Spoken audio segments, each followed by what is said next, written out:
Two girls, one podcast, and their unsolicited opinions. Plug in your headphones or find a private space because this content is not safe for work. Welcome to On Her Bookshelf. Welcome back, Bookshelf Besties. My name's Julia. And I'm Kristie. And this week we're doing something a little bit different, and I think it's inspired from when we recorded Ash Raven's Jumping the Shark. We were actually talking about, maybe we should do a discussion on how we rate our books. So that's what we're doing today. We're going to talk about what deems a book a 1-star all the way up to what deems a book a 5-star. Yeah. Well, our opinions of it, I guess. That's it, because we've got very different opinions on what we class as even like a 4-star and a 5-star read. So hopefully this helps give you guys some clarity towards how and why we rate books certain levels. And it might even help you guys, I guess, determine what your star rating for book system might be. Yeah. No, definitely agree. Especially like I know I was really bad at rating books. I just go 5-star, 5-star, 5-star. You get a 5-star. Literally overall, you get a 5-star. You get a 5-star. Everybody gets a 5-star. But that's okay. That's not a bad thing. I'm getting better though. It's not a bad thing. I know, but I'm thinking about it before I just jump straight to 5 stars. I'm like, did it change my life? Yeah. Okay, cool. So, do we just want to start at the bottom? Like, what is a 1-star book for us? Sorry, we're laughing because I actually went through and wrote down my star ratings at the start of this year. I've never actually had a determined set category on how I do my ratings. And apparently all I wrote down for a 1-star book was terrible. Fitting. Yeah. I put hated it and wish I DNF'd. Yeah. Okay. Can we chat about DNF for a little bit? So anyone who isn't familiar with that anagram, it obviously means, I shouldn't say obviously, it means did not finish. Yeah. I don't DNF books. Even if I hate the book, I will power through and read it to the end. I don't know, maybe I've got abandonment issues or something like that, and I don't know, like I've already put so much time into a story, and it might not be a book that I'm thoroughly enjoying, but I still want to know how it ends. It's your competitiveness. Oh, okay. That's what it is. Oh. See, I can admit defeat. You cannot. I can't. I've got to commit all the way through to the end. Whereas I refuse to waste my time on a book I do not love. Yeah, that's fair. Maybe I might make it a goal for next year to just start trying. Yeah, next year. I'm being optimistic, okay? But like maybe I'll start DNFing books. But right now it's not something that I do. So, but a 1-star to me is just, it's a terrible book. I did not enjoy the story at all. Mm-hmm. There might have been like multiple spelling errors or like grammatical errors through it. Normally I'm not someone to like mark down books for having grammatical errors. I'll just skip over it. Like there's thousands of words in there, so what if there's like one error? But I'm talking like multiple. Like, did anyone actually read this back before they sent it out to the world? It's just a terrible book and should have DNF'd it. That's a 1-star for me. That's exactly it for me. I just should have DNF'd it, and I wish I did. Yeah. But I haven't had many 1-star reviews lately. Same. I think I had a few last year, and I think that was mainly because I was just like picking up any book going, oh, it's only like a couple hundred pages. This'll do. Like, I need to meet my reading goal. I want to read something, and I wasn't being very selective towards it as well, so I just ended up reading a lot of stuff that I didn't really enjoy. But to be fair, they were actually really shitty books, so I'm so sorry. Okay, moving on. What's your 2 stars? Okay, 2-star for me is it's an okay story, it's just not for me. That's what I deem a 2-star book. Like, it's still not a story that I enjoyed. Maybe I wasn't like the target audience for it and I've read it at the wrong time. For example, I think I've recently read some 2-star books, and if I maybe had read the book, say, when I was a teenager, I Yeah. could have enjoyed the story more. Or if I was reading the book in like 10 or 20 years' time when I was a little bit older, maybe I would have... It would have hit your demographic. Yeah. I get So it. that's what I sometimes deem like a 2-star book for me. And I'm just like, look, it's such like a, I guess, a personal thing. But yeah, it's just an okay story. It's nothing special or memorable for me. It could have been somebody else's, like 4 or 5 star, but it just, I don't know, it did not leave a mark on my heart, you know? Yeah, no, 100% agree. I just didn't love it. Mm-hmm. I probably made myself finish it, but it's usually the books that are overhyped. It's usually the books that I'll read and everyone's like, oh my god, I love this book, and I read it and it's fucking awful. Yeah, fair. That's fair. Usually 2-star reads I'll still finish it because the smut was pretty good. But it's okay. But the plot and the story and then the words is just shit. That's what I was just about to say. Is this one of those smut with plot instances, and the plot is what's missing the mark. Just write porn. I'll read it. I don't need the rest of the story. I don't need so many words. I just don't even get me started. It's a hot topic between us at the moment, and wait till I get to 3 stars. All right, let's jump in. What is a 3-star book for you? Okay, I might have loved the book, but maybe the storyline wasn't quite there, or it's got too many words.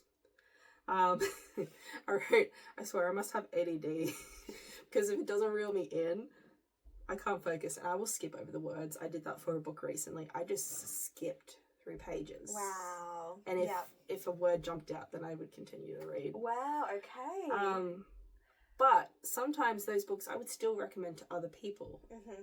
So, like, it's still a 3-star, still might be good even. I still might like it and it just doesn't hit the mark. But usually it's just too wordy. I can't do it. If it's just describing everything, if it's like, I got out of bed and I made myself a hot coffee with triple cream macchiato, and then I put on my favorite jeggings and my Converse and my hoodie, and then I got in my car and I put on red jumpsuit apparatus and listened to Follow.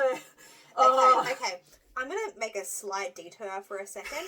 I absolutely hate, I hate it when authors specify what song is playing, like in the car I don't or at the club. care. I'm like, you're just taking me out of the scene now because I'm so focused on, and how does that song go again? I adore, don't get me wrong, I adore when authors include like a playlist to listen to whilst you're reading. But I once read a book where I feel like every 3rd page they were just pointing out what song was playing, and then the music changed to this one, and then the music changed to this one. I'm like, don't do this to me. And something else as well that I don't like that much is when an author tries to incorporate like real world like references. It can either be like really hit or miss for me, because sometimes like some really common ones I've seen is Taylor Swift, Harry Potter, even Friends. And I feel like when the author's done it well, it's great, because I've read a book recently and I liked it, but at the same time I've also read another book and I just hated how it was done. Yeah, it's hit or miss. It's just...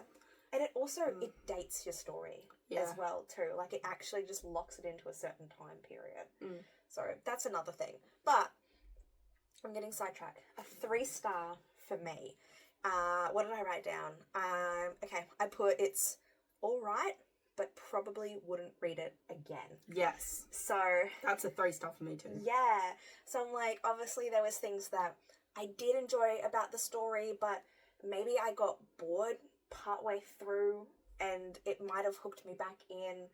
And I don't know, it seems to be a book where I'll enjoy and lose interest like 50-50 of the time. Yeah. It could be like you said before, maybe it's a little bit too wordy on the descriptions of things and I'm just not slipping into the world. I'm not relating to the main character. Yeah. But again, it could be somebody else's 5-star read. Exactly. But I don't know, maybe just how I've interpreted it, it might only be like a 3-star. Yeah, I need to focus on it. If I don't focus on it, it's not going to hit the mark. Like, I know there was a book recently, and I think the first 200 pages, I was hooked. and I was like, this is like a 4-star, maybe even like a 4.5 star.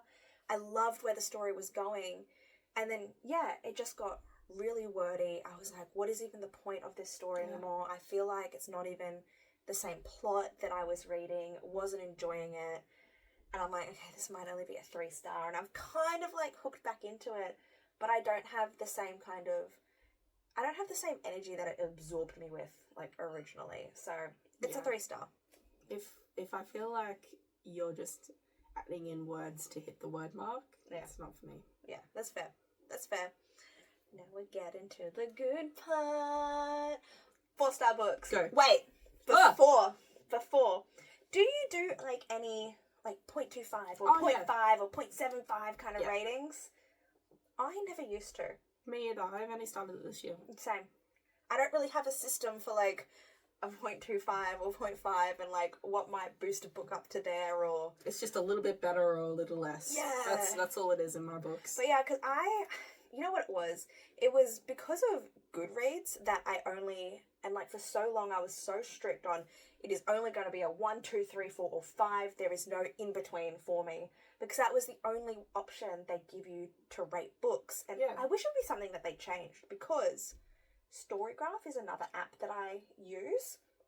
I'm pretty sure it's called Storygraph. Yeah. But that actually gives you the possibility to do the 0.25 or the 0.5. Does it actually? It does. I love it, and I also I love the way that it the app's called Storygraph.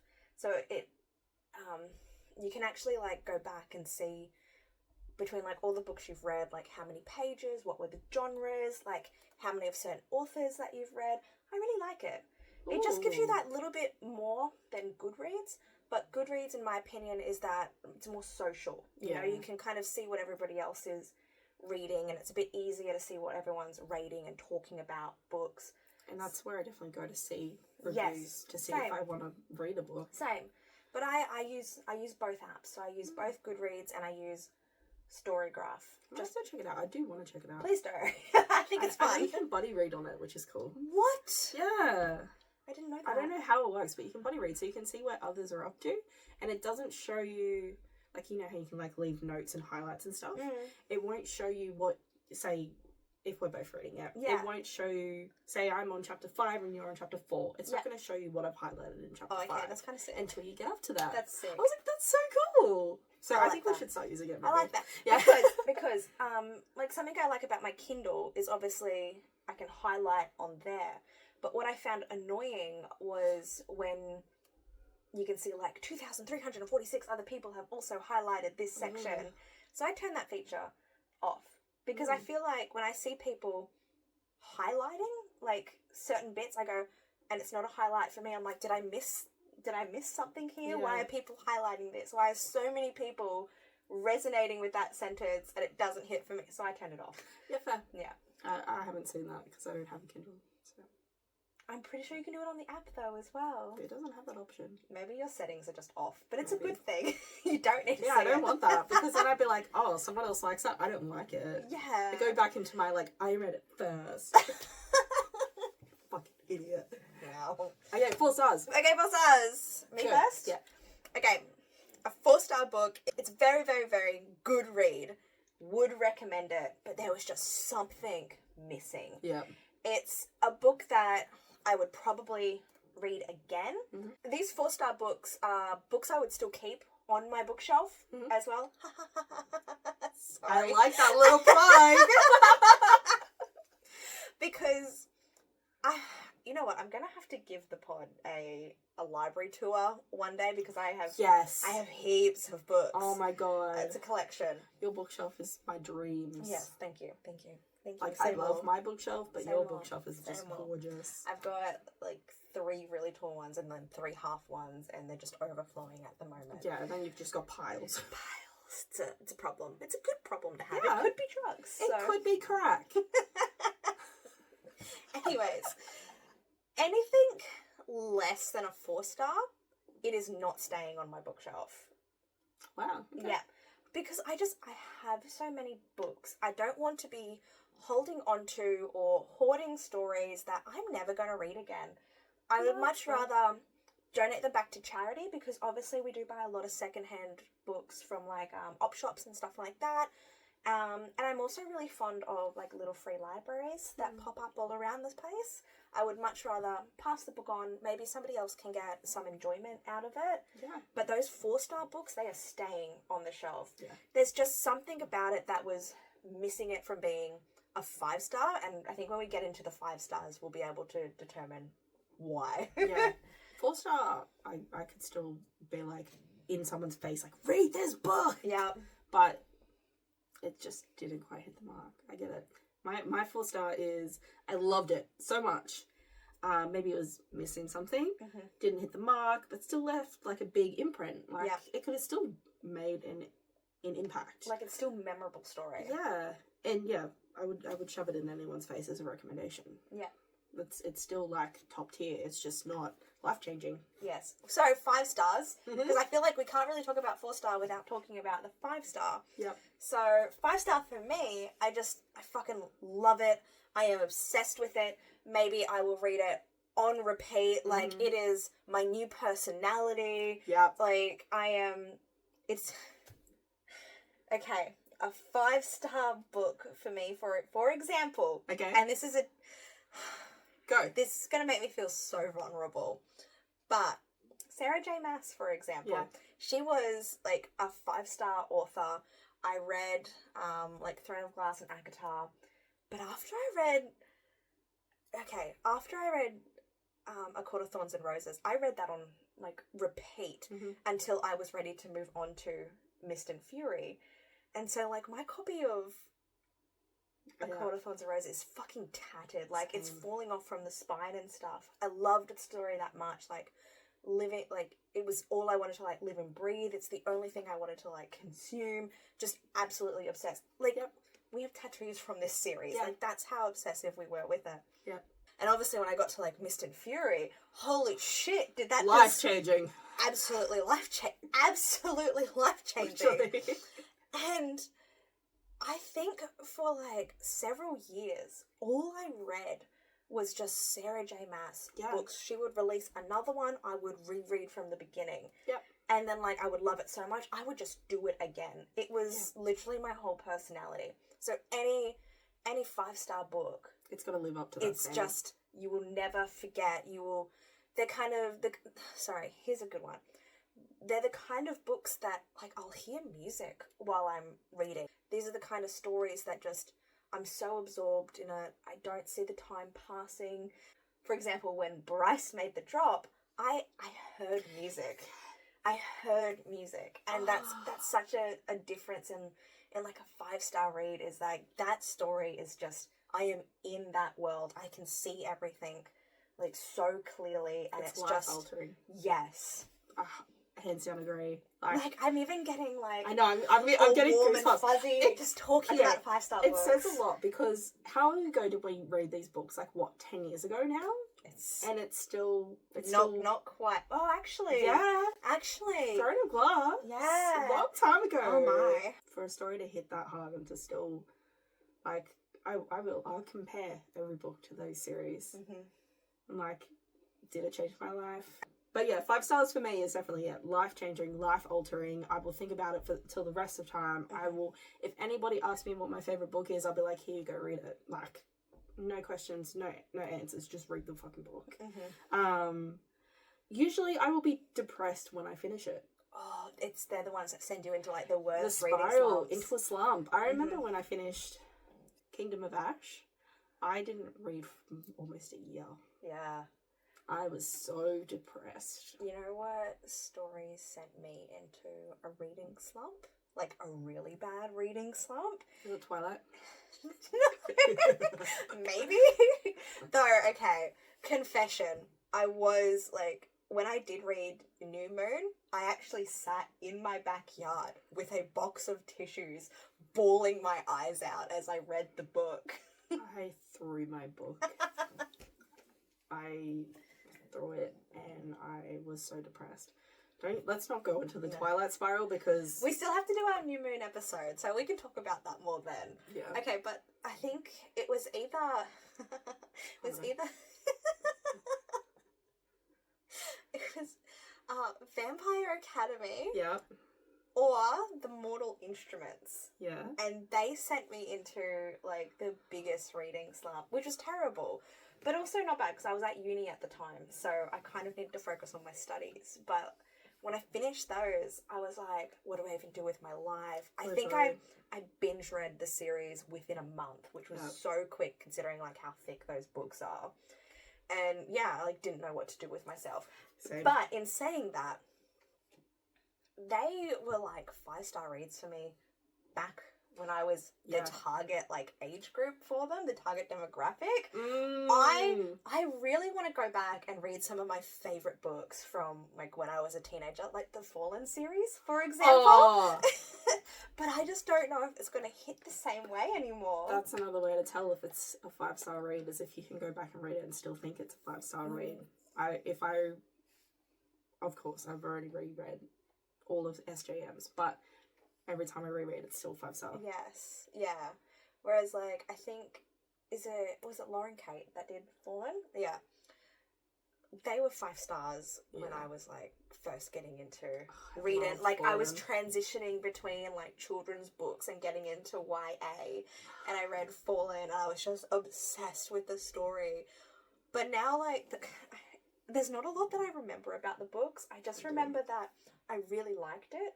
And then the things that I do remember about the books, I'm like, I don't know if I'd enjoy that anymore. So, I don't know. Maybe it could be a thing we do. We go back and read some old books and see if they still slap. I want to reread. Did you remember Halo? Oh! Not Halo. Hush Hush. Yes, Kristie, because you got me into those books. Oh. We were at Bookfest and you were like, have you read this? And I was like, no. And you just slapped it down in front. Literally your 5-star book reaction. You're like, you must read this. Yeah. Sounds like me. Yeah. Mm-hmm. But have you read them? Yeah. I did read them. I swear we've had this conversation like several years ago. Oh, I just love that series. I do want to reread it because that was like dark. When I think back, that was pretty dark. I'm gonna have to like it's Like, again. Patch? I remember reading, but I don't remember. I love like Patch. much about the story. We need to reread Okay, maybe we'll just make it a thing. We'll reread some all of old our like childhood YA. favorites. Yeah, the books that like altered our personalities when we were 14. Like, Twilight. yeah, okay, but we've done Twilight. Yeah, but you read Twilight. I didn't. This is true. This is true. So I don't think I would rate it as highly anymore. No, I think when we did Twilight as like our first official book episode on here, and I think I just spent 30 minutes like trash talking like everything that was problematic about Twilight. And I think back and went, oh, okay, maybe could have done that a little bit better, but I'm like, there was so much problematic about it. Yeah. Yeah. Still loved it though. Yeah. Cool. Well, I think we've done it. I think we've touched on all of our different ratings. We've segued onto like many things. You know what we can do? Maybe we can put a little Q&A on Spotify. Yeah. And I don't know, just ask how you guys rate your books. Like, we'd love to hear from you. Because I find it so fascinating seeing how people rate books. Yeah, and interpret books. Because it's always like a slight little insight into everyone's personalities. That's kind of weird, but... It is, though. I've been reading a lot of stalker romances lately. I'm like, is that too much? Get up. Stop. But yeah, maybe I'll include a little Q&A on Spotify. But this was fun. Yeah. Maybe we'll do more episodes like this in the this. future. We've still got to do spicy. We've still got to do spicy ratings, so I guess that could be coming soon. But yeah, until next week, happy reading. Bye. See yas.